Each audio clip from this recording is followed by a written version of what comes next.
and unsurpassed, penetrating and perfect Dharma is rarely met with, even in 100,000 million kalpas.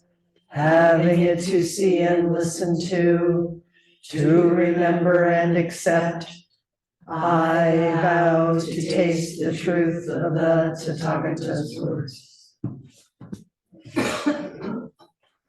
So review, I know I did this on Tuesday and I think I did it last week, but it's in the newsletter, but I also know, just knowing myself, maybe for some of you, it's helpful to keep saying these things. So we started on Tuesday and today, and then again on Tuesday, we are looking at Joanna Macy's, the work that reconnects, which she has now published as, or not, well, I think she has published, Coming Back to Life. And the link that's in the newsletter is the entire book. And it's really wonderful and has amazing resources in it. And anyway, I feel like we're just gonna touch the tip of this, but her work is amazing. I just more and more, wow, she's amazing, and she's been practicing forever, you know. So this is like engaged Buddhism. This is like, I mean, I keep turning the question, how do we turn towards the world? How do we practice in the world in a way that's firmly and deeply rooted in Dharma? Because otherwise it's so easy to get caught up in dualities, you know, and this is good and this is bad. And there is, I mean, we have to know where our feet are, but how do we do it in a way that's in the Dharma, meaning we always know we are deeply connected with the whole world, and we're practicing not putting anybody or anything outside of our hearts. So I can't, anyway, you'll get a taste of it today, we'll see, and Tuesday, and then next Tuesday, and then on Thursday, it's wonderful how things work. We can't have access to the chapel next Thursday, which is the solstice, because they are setting up a labyrinth in here, a solstice labyrinth, which everyone is invited to come to. It's just going to be open, I think she said, from 10 to 4, and you can come in and walk the labyrinth. But what we're going to do is we are going to meet at Ellen's house. And Shelley is going to lead us in a ritual out of her deep connection to this work and Joanna Macy's work and the Council of All Beings and the work that reconnects. And then we'll have time for a little tea together too. And everybody online is invited to. You can bring your cups of tea and please. Should we bring snacks? Can bring snacks if you want, right? It's okay? Sure. Okay. Is that outdoors? It will be outdoors if it's warm. We will probably be inside. Okay. And may very well move inside outside, because I could imagine Shelley being Shelley. She's might be sending us out to feel the world. Then in January, we are going to be studying, we're going to put off the Vimalakirti Sutra till a little later in the year. I suddenly realized that jumping from the Lotus Sutra and one big Mahayana Sutra into another one was we probably should give it a little break, although no need to. But anyway, Bhikkhu Bodhi has a wonderful anthology of the Buddhist teachings on social and communal harmony, which I'm really excited to spend time together with for the sake of the whole world, in case we hadn't noticed, which of course we have. We could use a little help in this realm. And that also, there's a link in the newsletter that is the entire book. So this is so cool. This is starting to happen, you know, the wonder of what happens online. I will be at Tassajara with the Wildland Firefighter Retreat, along with Sue and along with Ellen, and Ellen's going to be one of the cooks, from December 28th to January 6th. The Sangha will not meet the week of December 25th, but it will meet January 2nd and 4th, and Erica will lead online.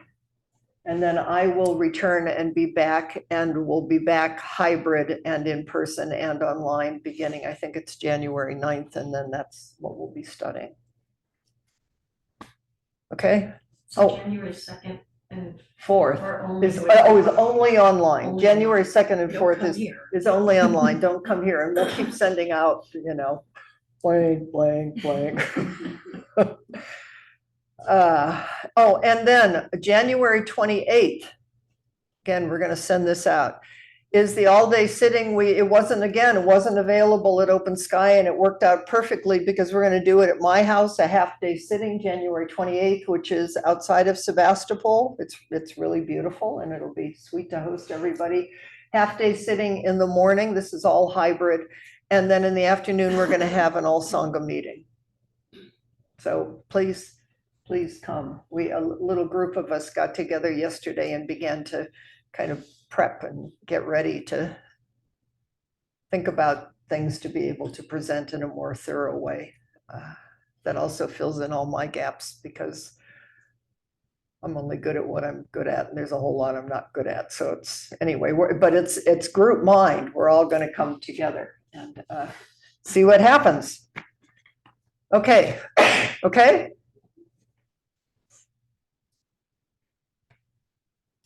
So a quick little review, and we'll see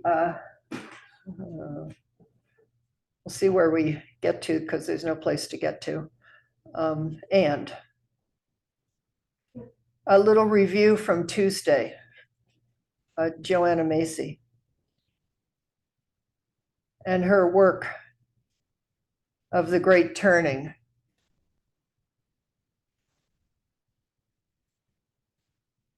Which she begins by calling Choosing Life. And the need for the emergence of a new and creative human response to the world, to the crises and opportunities of this time.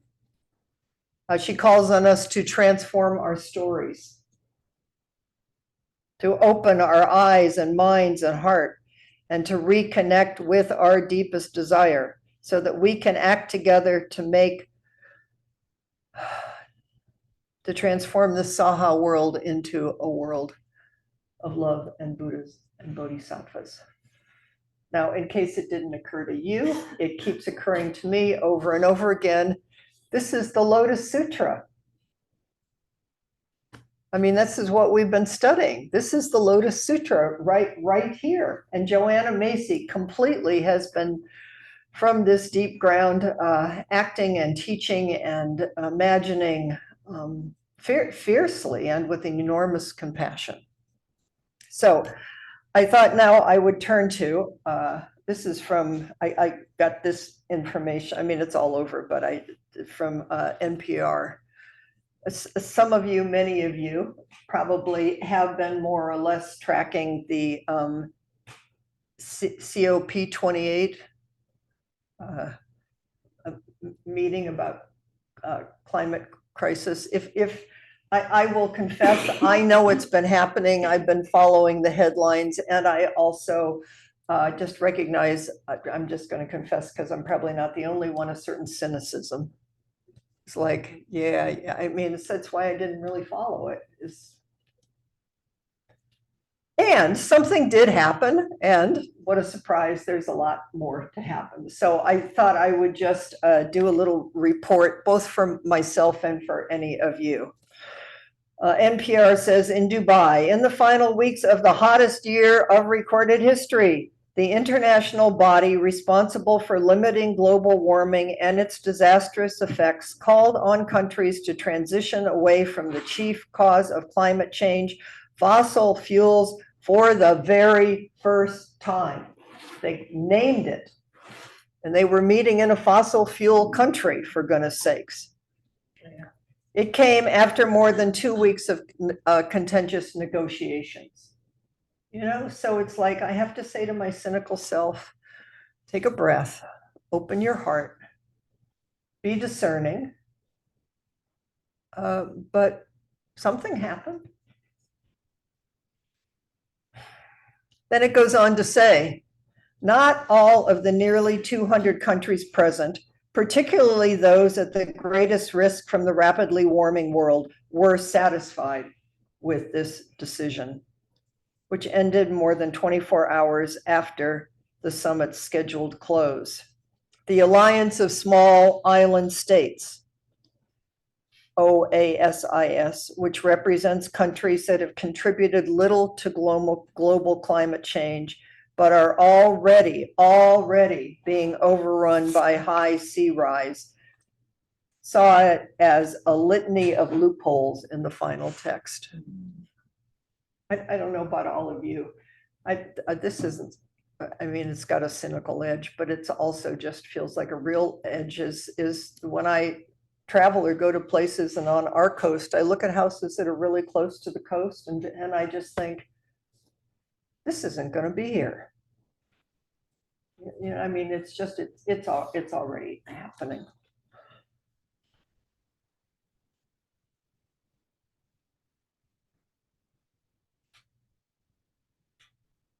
The spokesman from Samoa said, speaking on behalf of the coalition of AOSIS, she pointed out that the final deal does not require countries to stop using fossil fuels by any particular date.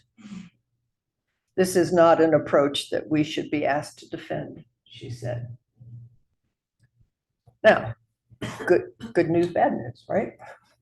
Millions of dollars will be directed to developing countries that are already suffering, quote, loss and damage from climate change.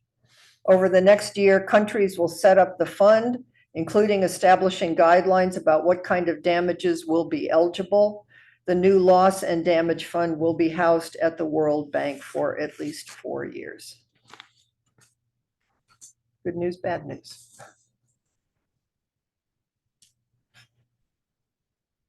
Okay, now we're going to go to Joanna Macy. Joanna Macy does not turn away. And as I read in the introduction to this new version of the work that reconnects is, and my experience of looking at it is it's like Manjushri's sword. She's not turning away. She knows and has been looking for some time at what's happening and the consequences. So I want to begin by, continue by reading from her book, Chief Seattle delivered a speech in his native Duwamish to his tribal assembly in the Pacific Northwest in 1854. It's interesting just to notice. I mean, again, things change in terms of indigenous peoples. Always before it was white people speaking for indigenous peoples mostly, or overriding, and now it's his speech has been taken back to his native language, and somebody who knows the language has brought it forward. So it's brought forward the poetry of it that we lost when it was just spoken by, we could use the language of colonizers, but that's a charged word, but I'll use it just for this moment. Okay, this is what he said. How can you buy or sell the sky? The warmth of the land. This idea is strange to us. If we do not own the freshness of the air and the sparkle of the water, how can you buy them? Every part of this earth is sacred to my people.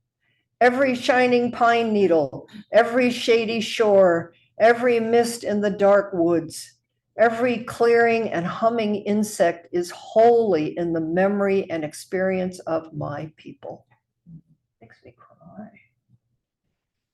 The sap which courses through the trees carries the memories of the red man. We are part of the earth and it is part of us.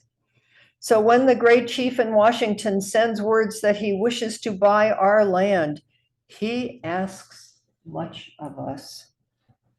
The great chief sends words he will reserve us a place so that we can live comfortably to ourselves. He will be our father and we will be his children. So we will consider your offer to buy our land, but it will not be easy, for this land is sacred to us. The shining water that moves in the streams and rivers is not just water, but the blood of our ancestors. If we sell you our land, you must remember that it is sacred, and you must teach your children that it is sacred, and that each ghostly reflection in the clear water of the lake tells of events and memories in the life of my people. The water's murmur is the voice of my father's father. The rivers are our brothers, they quench our thirst. The rivers carry our canoes and feed our children. If we sell you our land, you must remember and teach your children that the rivers are our brothers, and I would add sisters, and yours. And you must henceforth give the rivers the kindness you would give any brother. The air is precious to the red man, for all things share the same breath.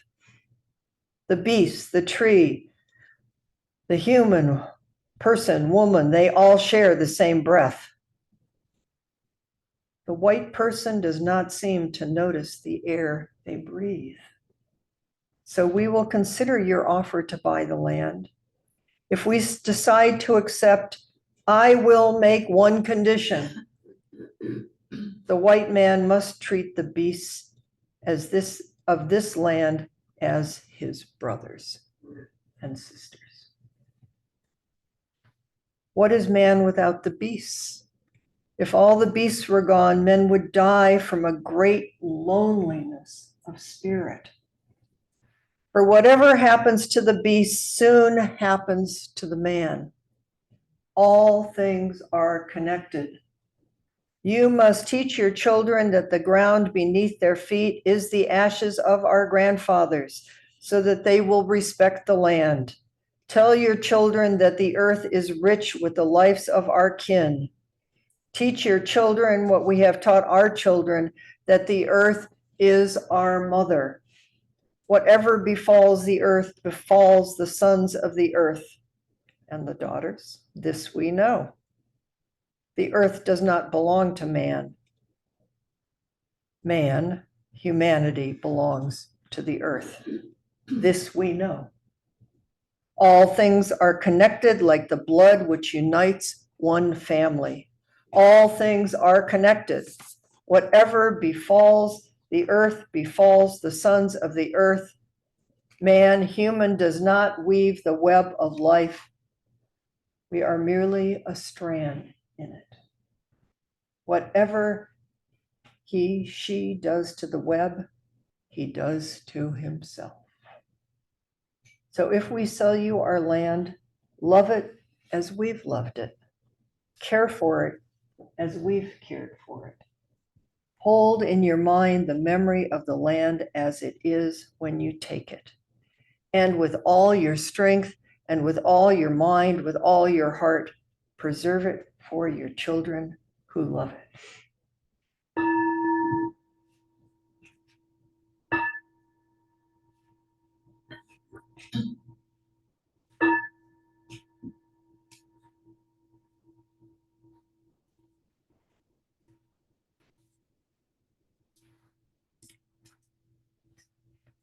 So I'm going to do just a little overview of Joanna Macy, how she jumps off from here and into here. And again, please, I would encourage you to look deeply. The book is there.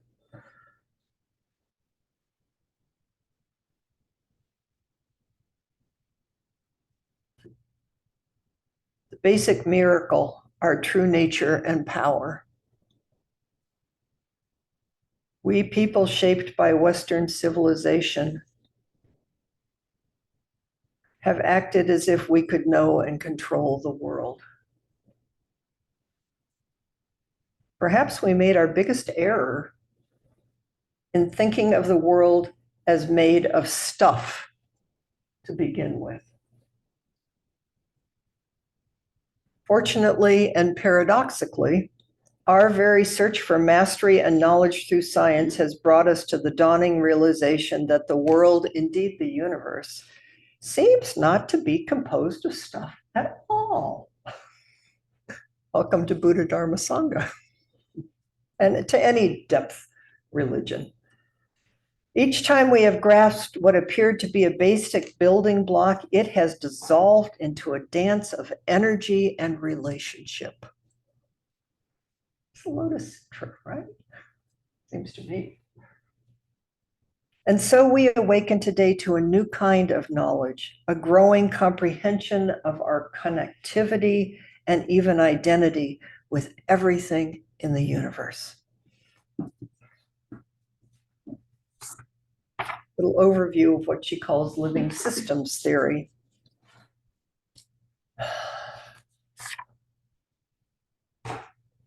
Classical science is more analytical and mechanical. 20th century biologists began to look at wholes instead of parts, wholes meaning whole, W-H, yeah, at processes instead of substances. This is a guidebook on how to live. This is a guidebook of, you want to call it engaged Buddhism, this is a guidebook of alive. They discovered that these wholes, W-H-O-L-E-S, be they cells, bodies, ecosystems, even the planet itself, is not just an assemblage of parts. Rather, they are dynamically organized and intricately balanced systems. And so they shifted their focus to relationship. That word keeps coming up, relationship. The amazing discovery that nature is self-organizing, that life is self-organizing. Life is, if we can just keep taking the backward step and stepping into the whole that is already here, that is, which is, we could call Buddha nature, but you could also probably call it Christ nature, or I'm sure there's a million different names. So here are the discerning principles. Again, I'm just skimming across the top. 1, each system from atom to galaxy is a whole. There's an interplay and it's synergistic, generating emergent properties and new possibilities that aren't predictable. Again, study your habits of mind. This is not predictable. We are in an infinite, creative, imaginative world. 2, these things are amazing. Thanks to the continual flow through of matter and energy and information, open systems connected to the whole universe, just backward step, are able to self-stabilize and maintain their balance. That's what we do in Zazen. You touch the earth and you stabilize in the midst of all of it because it's already here. We just realign. We come home.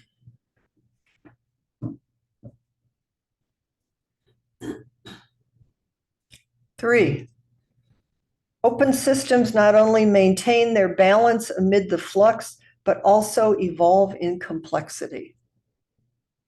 Are you able, is this blowing your mind the way it blows mine? It's like it's all here. And when we go into despair, and when we go into cynicism, and when we go into all those things, you know, it's like, oh my God, I mean, and there's plenty of reason to do that.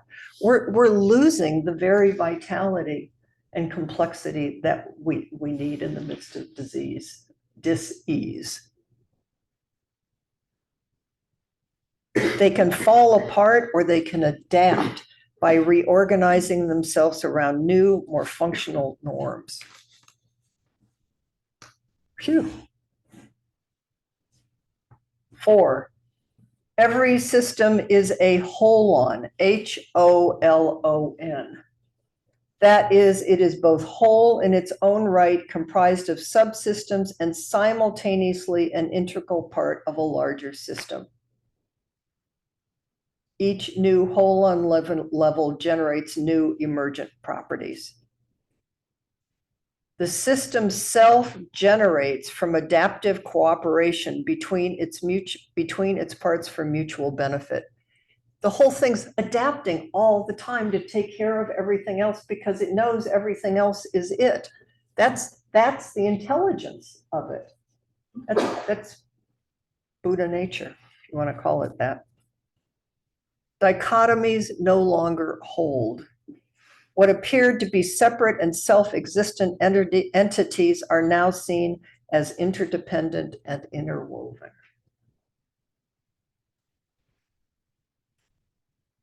It's an evolving web of life. And we begin to see Earth and everything as a living process in which we participate. And it transforms everything. And through widening circles of self-identification, I mean, I'm sorry, part of this makes me laugh because it does seem, maybe I'm the only one, but it does sound like where we've been in through practice period. Through widening circles of self-identification, we vastly extend the boundaries of our self-interest and enhance joy and meaning in life. This isn't some woo-woo Mahayana Buddhist teaching. You send those monks off into caves and they sat, and they sat. This is what you wake up to. This is the Avatamsaka Sutra.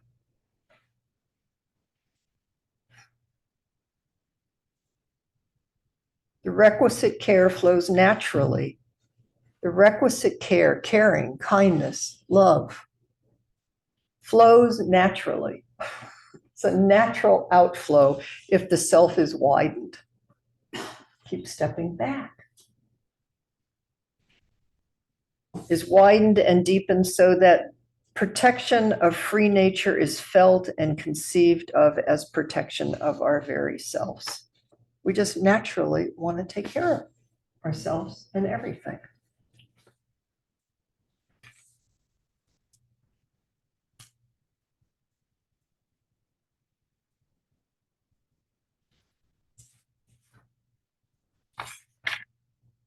Okay, I think I can do this without overwhelming us too much. Basic assumptions of the work that reconnects. 1, this is Joanna Macy's work. This world in which we are born and take our being is alive. Sorry. It's alive. I didn't just make this up. It is our larger body. 2, our true nature is far more ancient and encompassing than the separate self defined by habit and society.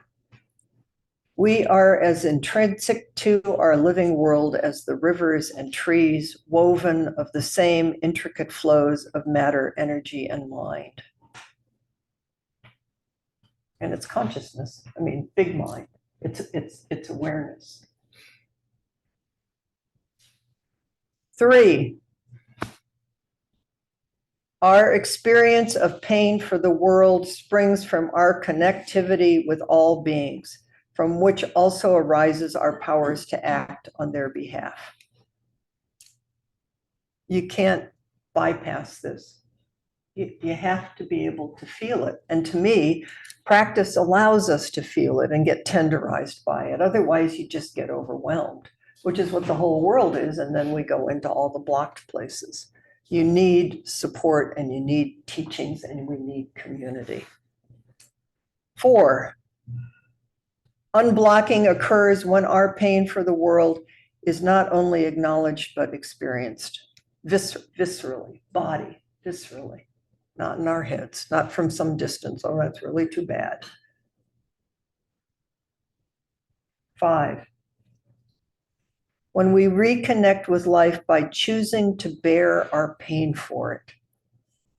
I would say also by choosing to bear our love for it. It's scary to love. It's scary to let our hearts open. I mean, let's be honest. We come up to our edges and then we get scared. Somebody could hurt me. I mean, I'd say that with deep respect. I know that in me. It's how we help each other. And we keep grounding in wider reaches of identity and self-interest. 6, last one. The experience of reconnection with the earth community arouses the urge to act on its behalf. As we experience bodhicitta, which is the heart of a bodhisattva, the desire for the welfare of all beings.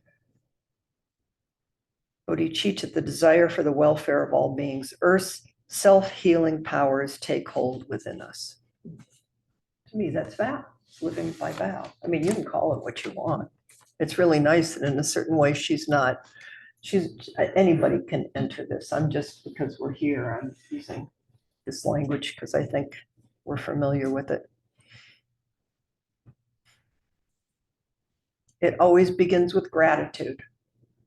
It always begins with gratitude. Expressing our love for life on earth, even in brief and concrete terms, helps us to be more fully present and grounded for acknowledging the pain we carry for our world. And she also says and acknowledges, which is again Mahayana and teachings in the Lotus Sutra, deep time. You enter deep time. To use Constance's words, it's not linear. And Rachel's. And we begin to experience our present lives within larger contexts of time, which is wonder and awe and don't know and intimate. Okay, here's just a last poem. I couldn't quite tell. Maybe Molly wrote it, the co-writer. Ancient ones, residing in the forest, speak to me. Fill me with your wildness, your wisdom, your abiding now. Let me see all the projects and tasks that consume my days in the vast perspective of your time.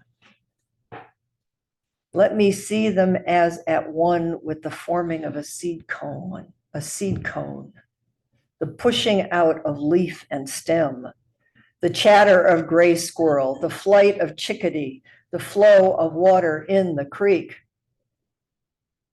all taking place within the embrace of life, all held in love and as varied as the land.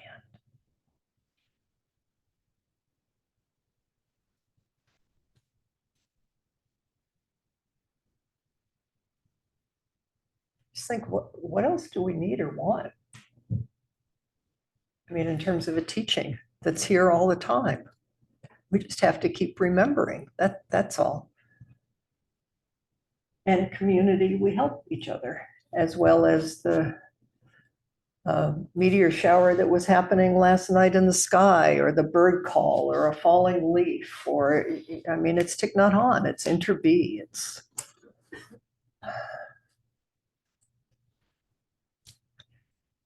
So I don't, a specific question seems too small to me somehow. But I just think we have about 10 minutes. Why don't you just get in little groups and just share whatever arises out of this? I mean, just talk together. Does that seem good enough to just, what's here? And I'll put you on online in groups too. We'll bring you back in about 10 minutes. There's somebody here.